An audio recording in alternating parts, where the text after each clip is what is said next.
სიტყვის აკადემია ბავშვებსა და მოზარდებს გეპატიჟებათ არაჩვეულებრივ და ძალიან საინტერესო თავგადასავალში. ლიტერატურისა და ფსიქოლოგიის მიმართულებით შეხვედრები ჩატარდება თბილისი პარაგრაფში თავისუფლების მოედანის მიმდებარე ტერიტორიაზე. შეხვედრების შედეგად ჩვენი ბავშვები გახდებიან ბევრად უფრო გახსნილები, ისწავლიან ემოციების მართვას, შეიძენენ ისეთ მნიშვნელოვან უნარ-ჩვევებს, როგორიცაა წაკითხული ტექსტის გააზრება, როგორიცაა საკუთარი აზრის სრულყოფილად ჩამოყალიბება, შემოქმედებითი წერა და ტექსტის სიღრმეებში წვდომა.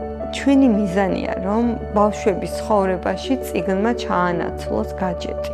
ჩვენი მიზანია, რომ ბავშვები თვითონვე მივიდნენ ამ გადაწყვეტილამდე, რომ მირჩევნია ვიკითხო, ეს ჩემი თავისუფალი დრო, მირჩევნია წიგნს დავუთმო და არა დავუშვათ სოციალურ ქსელში გროლვას. წავიკითხავთ ძალიან საინტერესო ტექსტებს, გავაანალიზებთ, ვიმსჯელებთ, დავსვამთ პრობლემებს, ვისაუბრებთ მათი გადაჭრის ხერხებზე. ძალიან მნიშვნელოვანია, რომ ესეთ ქაოსურ ეპოქაში ადამიანმა ზოგადად არა მხოლოდ ბავშვმა იპოვოს საკუთარი გზა და საკუთარი მიზანი, შეიცნოს საკუთარი თავი და ჩვენ ბავშვებს და მოზარდებს სწორედ ამაში დავეხმარებით.